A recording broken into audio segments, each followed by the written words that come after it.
to my RoboFund family. I am here with my colleague, Susan Keatley, a scientist, writer, someone who's done teacher amazing things. How are you today? Great. Thank you for having me. It's wonderful to have you. Welcome.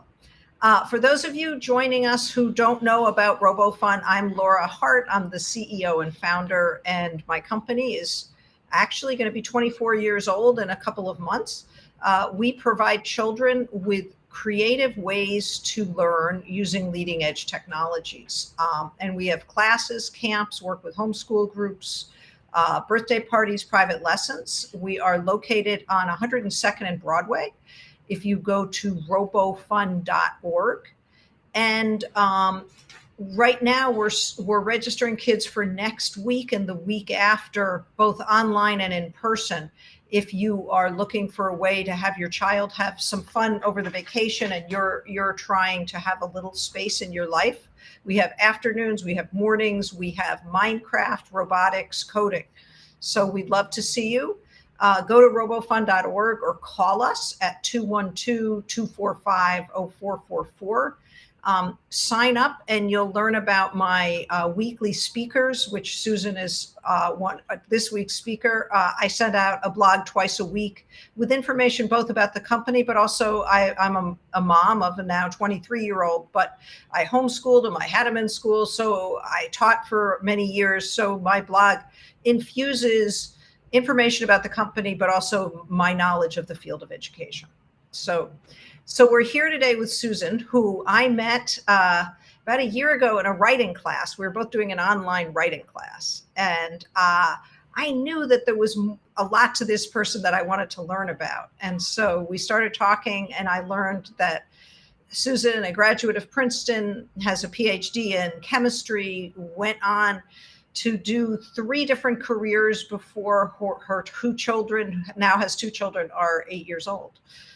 I mean, her children are under 8 years old, and she's had 3 different careers. So I wanted to learn a little bit more and share that with the people who like to come and listen. So why don't we start by, how did you get to the first career? Like, tell us a little bit about your childhood and how you got there. Well, so I was getting my Ph.D. in chemistry and knew that I didn't want to be a bench scientist. I didn't want to continue in an academic track. And I actually was quite interested in science writing, which is the 3rd career in the progression. But I had an opportunity to be a consultant for pharma and biotech, and I was thrilled by it. I didn't know yet where I wanted to be in the world, and I felt that if I did want to go in a business angle, this would be the best way to learn about different companies, big and small, to learn about what industries are doing. And another part was like, I wanted to see scientific discoveries come to life. And that's what was happening in companies. I mean, even my PhD advisor in Madison, Wisconsin, he had a startup company that was based on the technology we were developing in our lab. And seeing that in action was so rewarding. And I wanted to see more of that. So I went into this corporate consulting gig for a few years. And so when you say a corporate consulting gig, what does it mean? And like, what's the nitty gritty? What are they hiring you to do? Right. So the idea is a company will hire the consulting firm and they have some kind of problem. The problem might be, why are some of our drugs failing? Or maybe it's not a problem, maybe it's just a challenge. How can we understand the market for this new drug? Or how can we better position some therapies that we have in the current market? So it would just sort of be a particular problem, and a team of consultants would come in for a period of 3 to 6 months and quickly learn all about the disease that this drug or this medicine is aimed to treat, and learn about the company and get to work. So it would be lots of interviewing people who work at the company, lots of looking through data, lots of internet research on, what is this disease, what is this drug or product. So a lot of research. it's a little bit like the McKinsey management consulting for a drug for the Right, company right. to see Well, actually, what they that's where may I miss. worked. What? I actually worked at, that's where I was actually at McKinsey. Yeah. Oh, okay. All right. Okay. All right. Right, So, right. But in their pharmaceutical and biotech practice. I see. Okay. Yeah. So you'd be Um, shipped off to a company to figure out what right, they're doing wrong, using right, your background as a chemist in right. helping to figure that out. And they had made a great effort when I joined at hiring more MDs and PhDs. So it was a wonderful group of people I was with. You know, we all kind of shared this similar interest where we were fascinated by science, by healthcare, and just wanted to kind of see a different side of it. Mhm. Interesting. Okay, so you did that for a couple of years, and what happened? Mhm. So the work was fascinating. I loved the people I worked with. The impact on my life was not great at all. And I had never actually thought about that. So I was in my late 20s. I had never thought about what kind of life do I want until that point. And it was really unpredictable. I couldn't really make plans. I was constantly, you know, oh, I'm going to be in New Jersey Thursday, be actually in Los Angeles on Thursday, but then you might be in Germany next week. And I think I would have thought that would be glamorous and exciting and jet setting, but it actually was just destabilizing. And I couldn't, it was impossible to date. Like, how do you date someone when you never know where you are?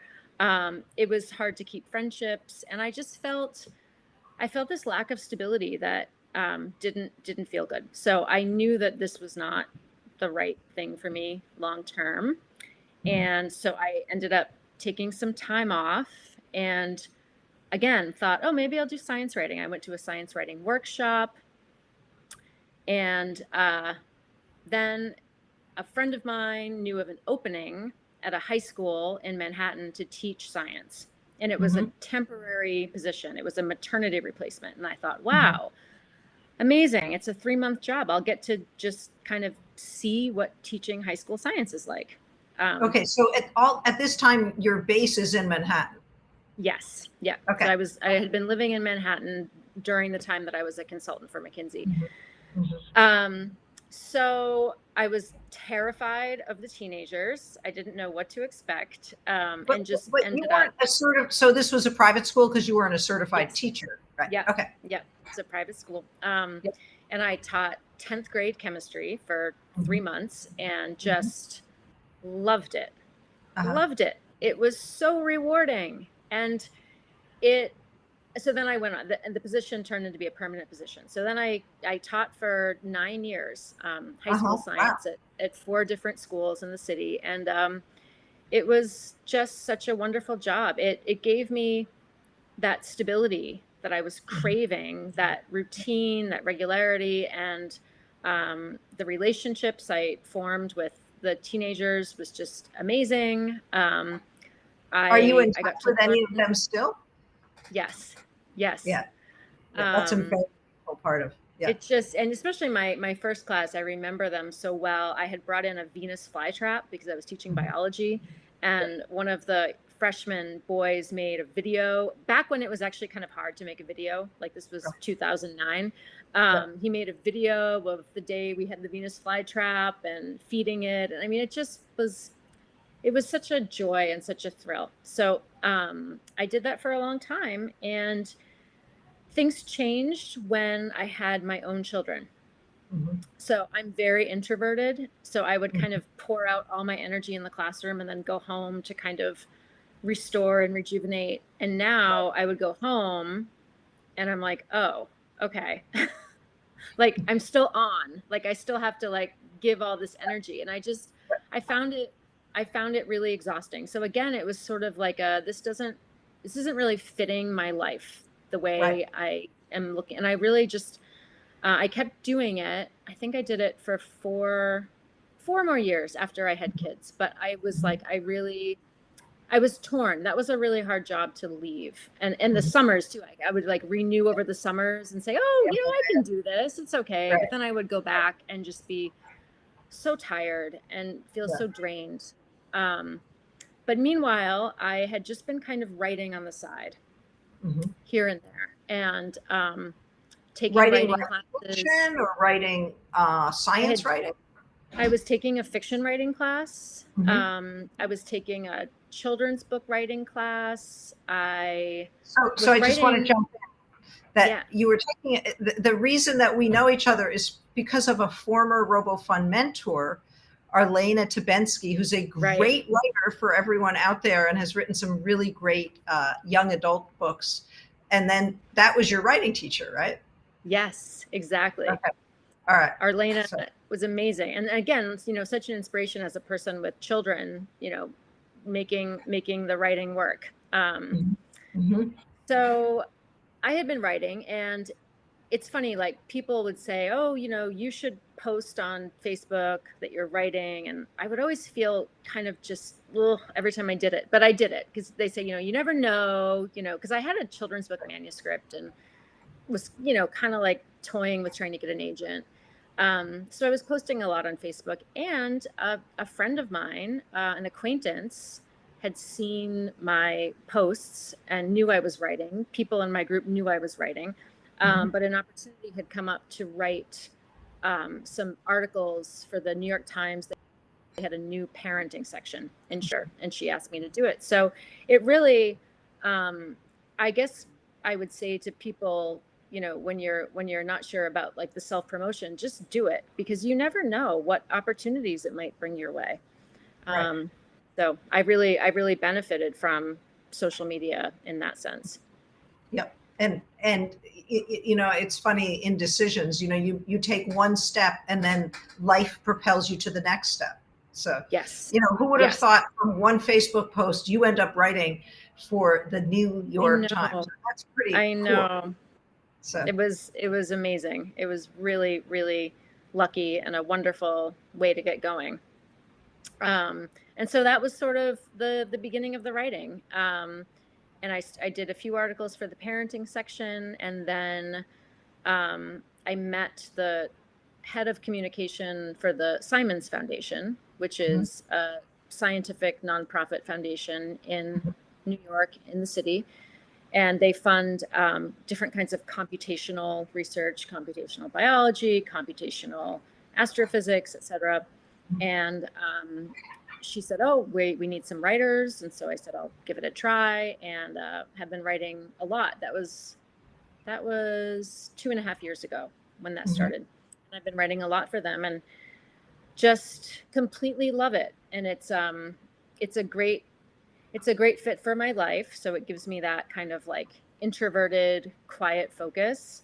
But it's Mhm. also, it's like the pieces of consulting and teaching that I loved. Like it's all the research and the having to get up to speed quickly and interviewing people. But then it's like the feeling of helping someone understand something that I Right. had in teaching. Mhm. So there were moments in my earlier, in those other careers where I thought, oh, I wish I had done science writing, but I think actually it came at the right time, Mhm. because I Mhm. feel like I just appreciate it in a different way. Well, maybe also because you sort of gained the understanding of how do you get to people. I think one of the Yeah, hardest things for teachers is remembering what it's like not to know anything I and know. having to Totally. teach. I'm working on some curriculums right now, and I keep having to Yeah. say these kids aren't going to know what I know, and how do you set it up step by step. So, Right. Right. Definitely. so Someone would always say, like, I would always get the advice, write this so that like a really smart, 10th grader could understand it. And I thought, oh, good. I know exactly what a really smart 10th grader looks like. So I don't think I would have had any idea what that even means before right, teaching. yep, yep, that makes a ton of sense. So, one of your last articles that I just read yesterday was really interesting about, and I'm wondering if you can sort of paraphrase, like how we got to a vaccine for COVID as quickly as we did, and so you had to do a Hmm. deep dive in understanding that. Yeah. So I was tasked with looking at the role of high throughput technologies Hmm. in fighting the pandemic. So Hmm. basically, instead of one person sucking up liquid from a test tube and putting it into another test tube. Like instead Right. of that, a robotic arm with 20 tubes, and the robotic arm sucks up liquid and moves it over and transfers it. So robotics, automation, all of that. And it was fascinating to research and to write. And, I think I had kind of gone into it thinking that the robotics and the automation were like the saviors of everything. But one of the people I interviewed made this great point about testing.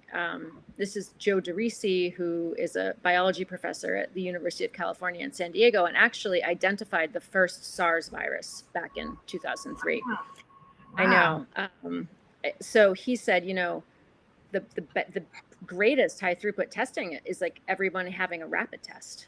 Like, forget the robotic arm, forget the test tubes. Like, if every single person had access to a rapid test every day, that's kind of the definition of high throughput. And I just sort of loved the way he was thinking about that. And, when scientists are able to break out of the conventional thinking of, robotics, instrumentation, tiny little spaces where you can do a chemical reaction, to like, wait, what are we actually trying to do here? And in that case, it was like, we're trying to test as many people as possible to see if they have this virus. So the way to do it is just to like give people a rapid test. What an interesting idea. Like, I know it was unexpected like for me. Could like siphon off, I don't know, 1 billion from something. And for the next 2 months, have everyone, of course, I'm thinking USA, but you really need it across the world. Everyone takes a rapid test every day. We could possibly stop what we're going through. So we may, but then of course you have to, there's so many that other parts, like the reporting, the date, Yeah. The whole thing. Yeah. Totally. It's not easy. So as we were preparing for this, we're talking about your years at, you went to Princeton to study chemistry undergrad. I went to Skidmore to study actually art undergrad. Mm-hmm. And I was like, how was Princeton? And you said some really interesting things that I think might be interesting for our parents in terms of learning. Yeah. Do you want to share that? Yes, sure. Well, I was telling Laura, I loved the feeling of independence and going off on my own as an undergraduate. I felt that I was really ready for that. But as a chemistry major, it was very, very challenging. I felt in my chemistry classes, I felt pushed to my edge the entire time. I had to work very, very hard. I was not getting A's. And I left college not confident about my abilities in chemistry. Mm-hmm. I felt a little bit beat up academically. Mm-hmm. And then I went on to a Ph.D. program in chemistry at the University of Wisconsin-Madison. I actually had started in anthropology and did that for 2 years and then switched to chemistry. And that was the perfect fit for me academically. It was challenging, but mm-hmm. It wasn't that feeling of clawing up a boulder all the time. Like, it was a little bit of that. But then there were also times where I felt like, I totally get this. And I was just able to thrive in a more comfortable way. And I did really well. I mean, it was such I made great grades, got some awards, just left with this feeling of great confidence. And so I often reflect on this when I'm thinking about my own children. Mm-hmm. I think sometimes like there's a tendency to make sure they're challenged and to like always put them in the most challenging program. But when I think of my kids, I'm like, I don't know if I'd want to do that. Is the most challenging really going to serve them, or could you bring it down a notch and kind of make them feel more comfortable, more well-rounded? So right. I think that there's some studies, and I don't want to misquote, but I think it's really important that, and I think that we do better if we're not always on that edge, because the way you described that you left Princeton kind of bruised and battered, I don't think we get to our strengths as people when we're bruised and battered. Right. I think we get to understand ourselves and create our lives in a better way when we feel good about ourselves. So a note to Definitely. all of us, kind of what I call designer parents that want our kids to do well, you have to value the emotional.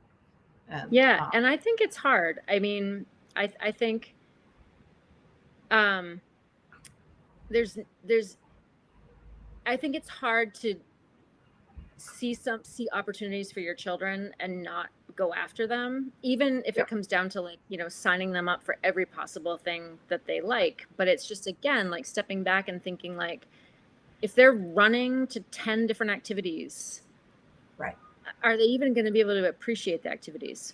But right. Yep, it's yep. it's a challenge. It's a challenge.